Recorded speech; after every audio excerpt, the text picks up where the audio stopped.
Okay, now that we've got our review on Ant-Man and the Wasp Quantumania out of the way, let's get into our spoiler talk now.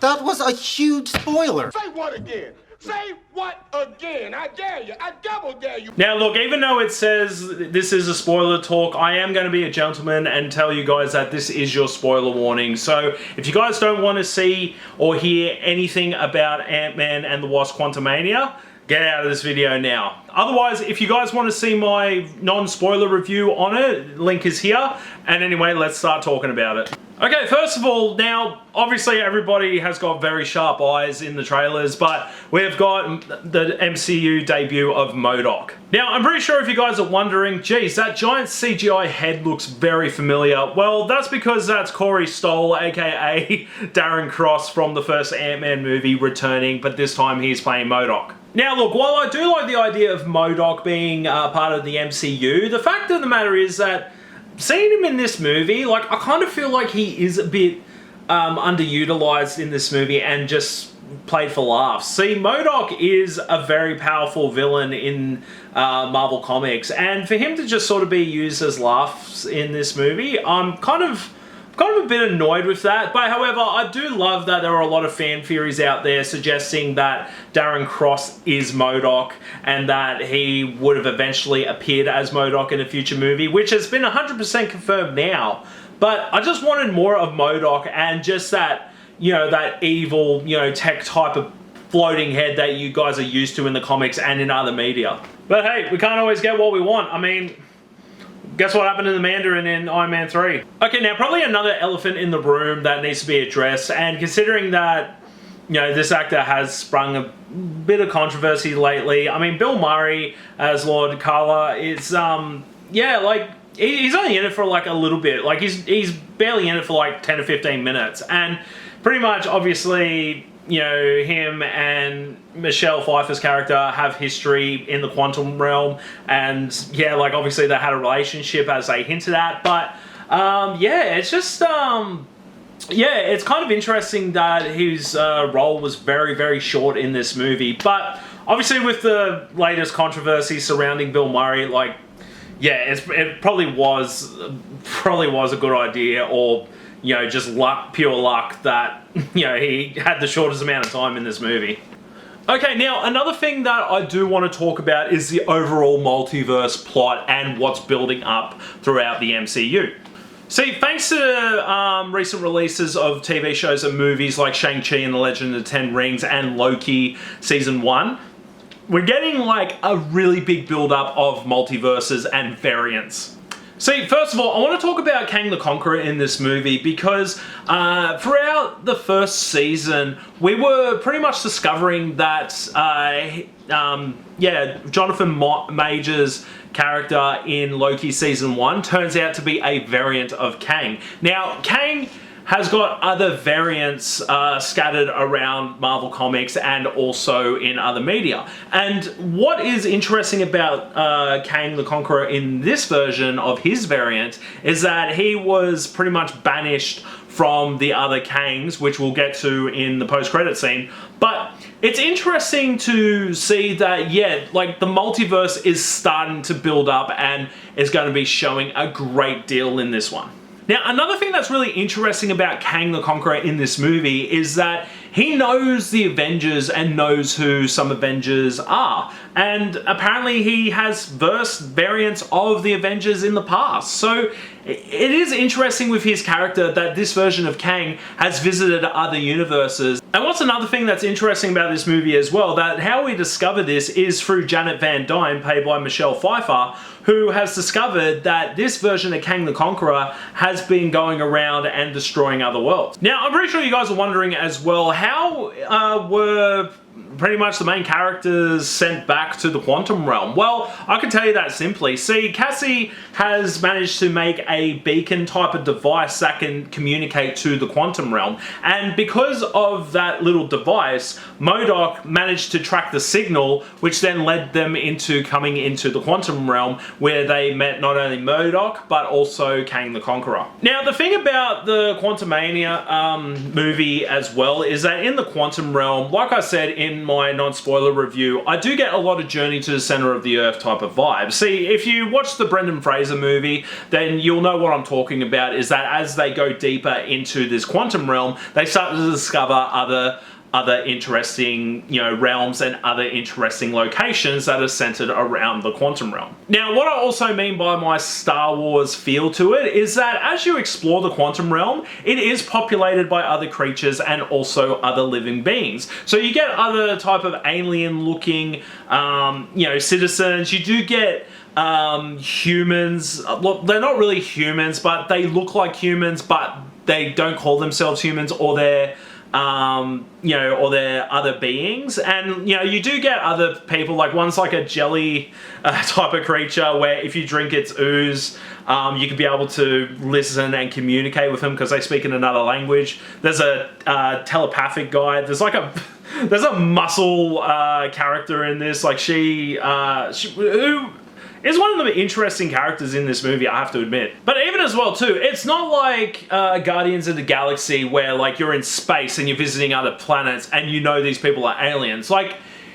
you're going into this realm which is very, very different. Like, they're not from like outer space. They're pretty much basically a society and a world in another dimension and in another type of that's in the space-time continuum. So it's interesting to see that there are accesses to other worlds in the MCU in this one, and I am interested to see a lot more to be explored in this quantum realm as well. And considering as well that this is the third movie and we get a proper look into seeing what the quantum realm is actually like. Now, we've had glimpses of it in the first and second movie, but in Quantumania, this is where we fully be able to explore it as well. Now, in the third act as well, now the whole idea of this entire movie is that Kang the Conqueror needs this device which he got sent to the quantum realm where he met Janet Van Dyne to be able to get back into his world, because he crash landed in this spaceship looking thing which pretty much is what helps him travel through space and time and in different multiverses. And this device Janet destroyed, and he needs that device to be back in operation in order to be able to go out into other multiverses with an army that he has built while he was trapped in the quantum realm. But there are plenty of interesting moments as well. We do get what the other characters do, like the telepathic guy, the jelly guy and all that, but we also get back to like Scott Lang and also Cassie pretty much fighting against Kang the Conqueror and also other beings in order to be able to stop what Kang is trying to plan. But throughout this battle as well, I do get a lot of Aquaman vibes as well. So if you remember in Aquaman, there was a big battle for Atlantis in there with the crab people and also the mer people and Atlanteans and everything else, in this one massive battle. Yeah, it's like a similar vibe to that, and I like the idea of it, but yeah, like, there are a lot of things that happen a lot, and I feel like for a lot of people who watch this movie, they're going to be probably overloaded with a lot of characters and a lot of things that are just going on, and because it does cut to one thing and then cuts to another thing, and yeah, as you're going through this big battle that's happening at the end of this movie, there are a lot of moments where I actually forgot that Janet was with Kang the Conqueror the whole time, and then I completely forgot that like Hank Pym was pretty much on the sidelines, in a spaceship, and then calling these massive army of ants that came with him in the quantum realm as well. But overall as well too, we do also get a pretty much maybe a villain death from Kang the Conqueror, as him and Lang have one final duking out together before that power source that he had for his spaceship that helps him travel through time and space gets absolutely destroyed, and he just gets absolutely obliterated or shrunk into it. Who knows? But we'll see what happens. But before I move on to post-credits as well, I will say this as well. The way that they handled MODOK as well, like, MODOK had a bit of a, turning arc in this one where, Cassie motivates him to do a good thing, and then he sacrifices himself to help defeat Kang the Conqueror, and then ends up dying and redeeming himself. But it was also played for laughs as well. And like I said too, I feel like it was a big wasted opportunity to have MODOK in the MCU, especially if this is how he's going to end. Like, I mean, hopefully we get another different variant of him, but yeah, it's kind of interesting how they decided to, you know, like, introduce MODOK like this and then just end it like that. Yeah, so it's really interesting how they did that.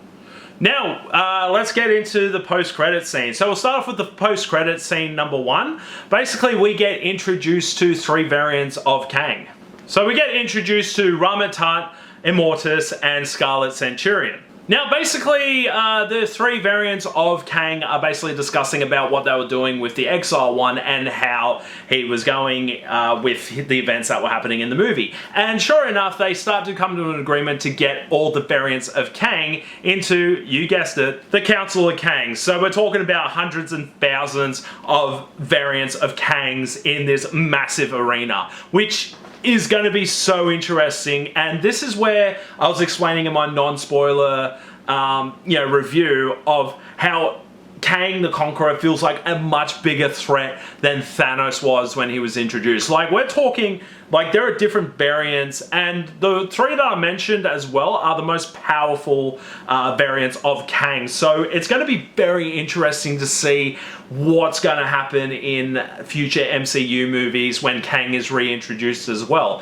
Which then leads to post-credits number 2. We get introduced to another variant of Kang. This time, he's like sort of set in the 1800s, late 1800s or early 1920s, I'm not too sure, but this variant is a scientist that pretty much goes through space and time and sort of talks about theories about that. Now, he's having a stage, sort of like a stage show, and this is where we're introduced to Tom Hiddleston back as Loki and Owen Wilson back as Mobius. Now, this is going to help pretty much start up and get everyone excited for Loki Season 2. Now, if you guys remember from Loki Season 1, you remember that Jonathan Majors was in the final episode of that as a variant of Kang. And he explains where he pretty much came from. And the variant that he was explaining in the first season is this variant in this second post-credit scene. So it is going to be interesting to see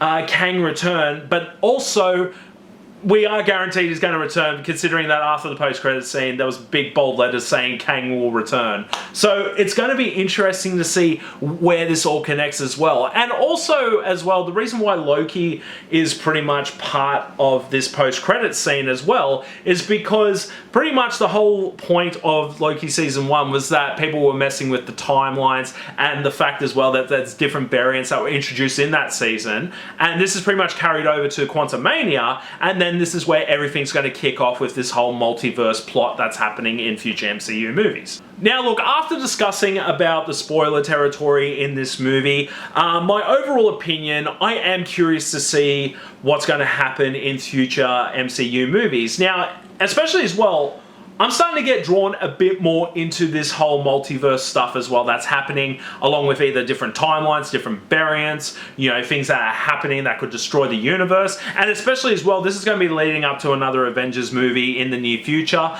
And like I said as well in my non-spoiler movie, Kang is definitely a big threat in this new version and this new timeline of movies which are coming out throughout the phase 4 and 5s of the MCU at the moment. Now, depending on how far they're going to be taking it until the next Avengers movie, it's going to be interesting to see how this is all going to build up in other MCU movies and TV shows. But that's all for today for our spoiler talk, guys. What did you guys think of Ant-Man and the Wasp Quantumania? Did you like it? Did you love it? Did you hate it? Let me know in the comments below. Don't forget to like, share, and subscribe. You can follow my socials up here as well. And also, again, if you want to see my other reviews, you're more than welcome to see them through my YouTube channel. And as always, as I say at the end of these videos, get me some goddamn M&Ms.